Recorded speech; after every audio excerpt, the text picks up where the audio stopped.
अधिक खाने से बुद्धि कम हो जाती है। अधिक खाने वालों को हमेशा नींद आती है। याद रखना, जहां बैठते हैं वहां सोते रहते हैं, बस झपकी लेते रहते हैं, ऐसे ऊँघ जाते हैं। सावन का झूला। अधिक मत खाना। पहले तुम्हारे पेट में झूठी भूख लगती है, झूठी भूख में मत खाइए आप, पानी पी लीजिए। जब कड़ी भूख लगे और गहरी नींद लगे, अरे उसका आनंद कुछ अलग है। गहरी नींद बिस्तर नहीं देखती है और कड़ी भूख भोजन की क्वालिटी नहीं देखती है। खिचड़ी में ही टेस्ट आने लग जाता है। कड़ी भूख लगना चाहिए। और जिनको भूख कम लगती है, बड़ा रोग होने का संकेत मिल रहा है। और जिनको प्यास कम लगती है, ये भी बड़ा रोग होने का संकेत है। पानी पर्याप्त पीजिए।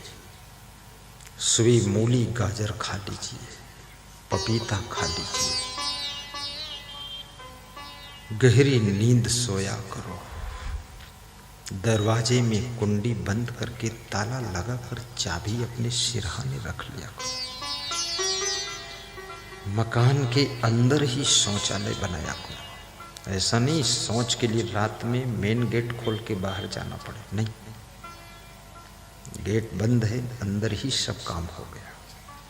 अंदर से सीढ़ी भी होना चाहिए, अंदर शौचालय भी हो, अंदर पानी की सारी सुविधा।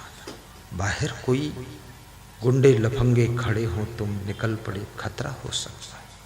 इसलिए अंदर ही अंदर सबसे सुंदर, और बाहर निकले की बंदर, और हुआ झगड़ा तो दमादम मस्त कलंदर।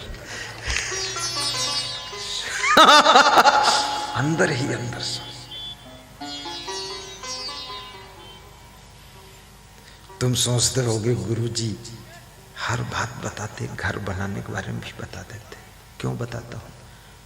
इसलिए बता देता हूं कि तुम्हारा घर भी अच्छा बनना चाहिए। कभी कभी मैं भी आऊँगा तो मुझे भी तो उस घर में रहना पड़ सकता है। बिगड़ गया तो क्या फायदा है, इसलिए थोड़ा बता देता हूँ।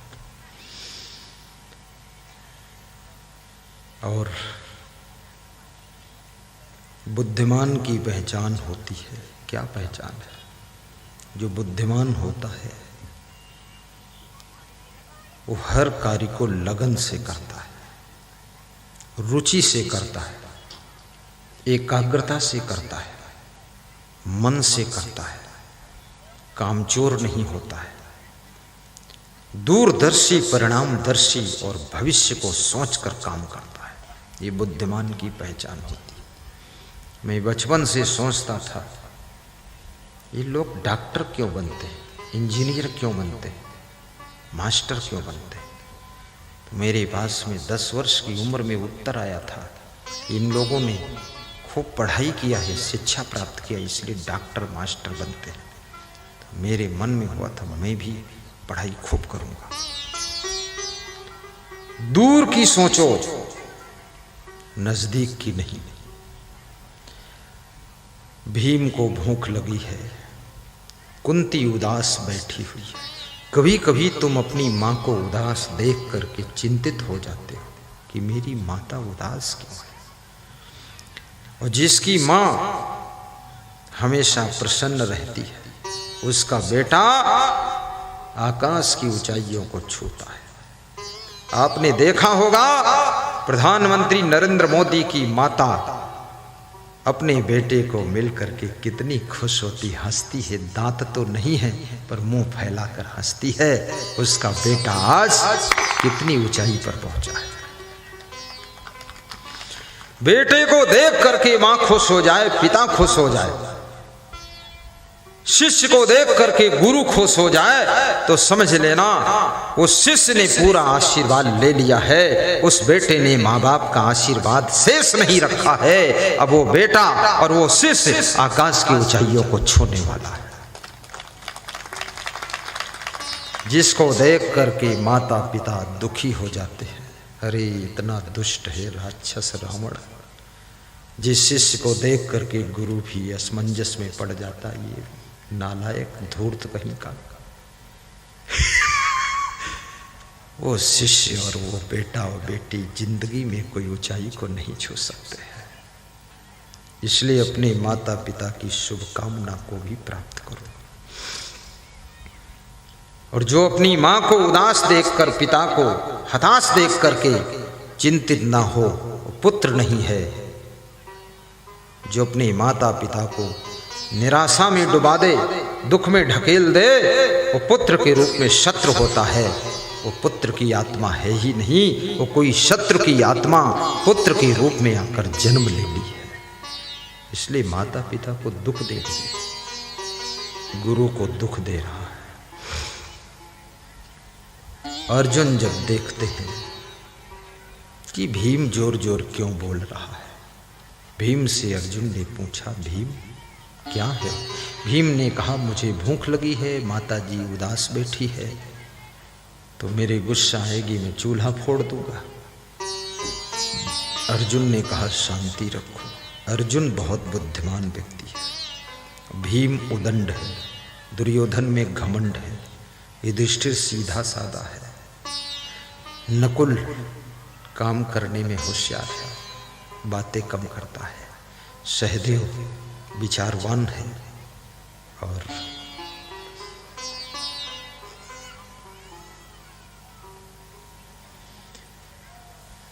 अर्जुन भीम से कहते हैं, शांति रखो, मैं देखता हूं क्या प्रॉब्लम है। अर्जुन जाते हैं अपनी माँ के पास, पैर छूकर प्रणाम करते हैं और कहते हैं, माँ आज उदास क्यों हो? तो माँ की आंखों से आंसू लुढ़क गए। क्या है माँ? बोले, मुझे उदासी तो बेटा तुम्हारे लिए ही है। मेरे लिए?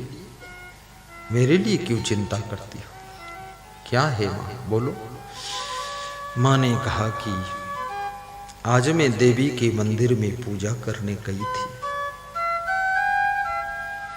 वहां आकाशवाणी हुई थी कि कल प्रातः काल मैं भी गई थी और मेरी जो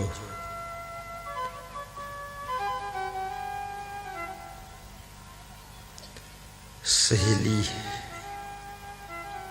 और मेरी बहुत प्रिय गांधारी वो भी गई थी, दोनों हम थी वहां। बोले, तो वहां क्या हुआ? दोनों में लड़ाई हो गई, देवरानी जेठानी में? नहीं नहीं, लड़ाई तो कभी नहीं होती। जो देवरानी जेठानी कभी नहीं लड़ती हैं, कभी आपस में ईर्ष्या नहीं करती है, वास्तव में वे घर की देवियां हैं। जो देवरानी जेठानी रोज लड़ती रहें, वे घर की बिल्लियां हैं, खुर्रू खुर्रू लड़ती रहती। लड़ना नहीं है, कोई बात नहीं, कोई गिलास ले भी लिया, कटोरी ले लिया, ले जाने दो। कितने घरों में तो एक एक सुई धागा के लिए लड़ाई होती है। गोबर के लिए लड़ाई, झाड़ू के लिए लड़ाई, अरे राम राम। कभी कभी अपनी देवरानी को मदद भी करो, जेठानी को भी मदद करो, लालच मत करो, किसी का सामान कभी मत लो। अर्जुन ने पूछा, क्या हुआ माँ? माँ ने कहा, बेटा आकाशवाणी हुई कि कल प्रातः काल गांधारी और कुंती दोनों में से जो सबसे पहले 5 फूल सोने के देवी मंदिर में चढ़ाएगा, उसका बेटा राजा बनेगा, उसका बेटा राजा। तो बोले इसमें दुख की बात क्या है? बोले गांधारी हंसने लगी कि मेरा बेटा दुर्योधन 5 फूल 5 मिनट में तैयार करके मंगा देगा। मुझे चिंता हो गई कि मेरे बेटों के पास कुछ नहीं है, ये 5 फूल सोने के कहाँ से आए। अर्जुन ने कहा कि बस इतनी छोटी सी बात के लिए तुम दुखी हो? मत दुखी हो माँ, मैं सब इंतजाम कर दूंगा। बोले बेटा पैसा नहीं है अपने पास, शासन सत्ता तो धृतराष्ट्र जी के हाथ में है, अपने पास तो कुछ है नहीं। अर्जुन ने कहा हर कार्य शासन सत्ता से नहीं होता है, ज्यादातर कार्य सत्य से भी होता है, आप चिंता न करो। आप भोजन बनाइए, खाइए, खिलाइए, खुशी मनाइए, ये मेरी ड्यूटी है। माँ की मनोकामना को पूर्ण करने का काम जो पुत्र करे उसी का नाम अर्जुन है। माँ की मनोकामना, मेरी माँ की मनोकामना थी कि तुम संत बनो, मैं संत बन गया, संत बन जाओ।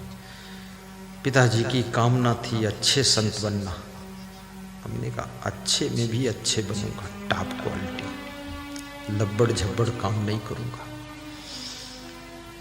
संत बनकर आपके भोजपुरिया आया हूं, अच्छा लग रहा है। संत न बनता तो शायद तुम भी नहीं मिलते, हम भी उसी माया मोह में फंस जाते हैं। बस चकई के चक धूम मकई के लावा तिकड़े तिकड़म बनाते रहते हैं, सारे तिकड़म से छूट गए। बस तो भोजपुरिया आऊँगा, बंजारी भी जाऊँगा, चाठा जागीर धामनिया जाऊँगा। देश विदेश में आज अमेरिका के महान भक्त कैलिफोर्निया के निवासी जगदीश भाई पटेल का फोन आया, 12 मिनट बात किया। बोले बहुत दिन से बात ही नहीं हो पाती थी, आपको टाइम नहीं। बोले मैं आऊँगा तो आपके साथ में 7 दिन रहूँगा। मैंने कहा मैं आऊँगा तो तुम्हारे साथ अमेरिका में 2 महीना रहूँगा। तो बोले अच्छा ऐसा? तो बोले आ जाओ, सारी सेवा मैं करूँगा, पूरा खर्चा, अमेरिका जाऊँगा। संत बन जाओ, सब घर अपने घर ही हो जाते। अपने एक घर का मोह छोड़ पाओ तो दुनिया के सभी घर अपने ही हो जाते हैं। देव बख्श विश्वकर्मा के घर में संत ठहरे हैं, हनुमंत यादव जी के घर में हम ठहरे हैं। पूरे मोहल्ले वाले सोच रहे हैं कि हमारे घर ठहर जाते तो अच्छा था। सबके घर, सब ही भूमि बनारसी, सब नीर गंगा होए, ज्ञानी आत्म राम है बूझे बिरला को। जिधर जाओ उधर सब अपना ही है। अर्जुन माँ को आश्वासन देते हैं, माँ भोजन बनाती है, बिना मन के बनाती है। चिंता है कि मेरा बेटा राजा नहीं बनेगा, रात में नींद नहीं आती है। माँ स्वयं कितनी ऊंचाई पर पहुंच जाए उसको उतनी खुशी नहीं होती है जितनी खुशी तब होती है जब उसकी संतान किसी ऊंचाई को छू लेती है। उस दिन माता पिता की खुशी का ठिकाना नहीं रहता है। इसलिए बेटियों तुम भी महान बनो, योग्य बनो, संस्कारी बनो। जहां रहो वहां खुशबू फैला दो, कलह कलेश मत करो, चरित्रवान बनकर रहो, ससुराल की शोभा बढ़ा दो, मायके का सम्मान बढ़ा दो। ये छोटी सी जिंदगी, ये मिट्टी का पुतला शरीर, ये मरण धर्मा तन, ये चंचल मन, इनमें ना भूल करके अपने जीवन में कुछ ऐसे चरित्र का निर्माण करो, ऐसा सुंदर स्वभाव बनाओ कि आपका प्रभाव मायके और ससुराल दोनों में फैलना चाहिए। और ससुराल वाले कहें कि हम नहीं जाने देंगे और मायके वाले कहें हमारे यहाँ और रहो बेटी। ऐसा स्वभाव, कितनी बेटियों ने ऐसा खतरनाक स्वभाव बनाया है। मायके वाले सोचते हैं यहाँ से जल्दी विदा हो जाए तो ठीक है, ये अला बला ससुराल चली जाए। ससुराल वाले सोचते हैं ये एटम बम उधर ही लौट जाए वापस तो ठीक है।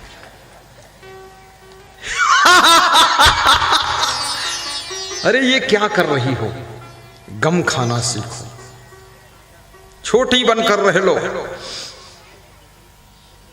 सबके चरण छू लो।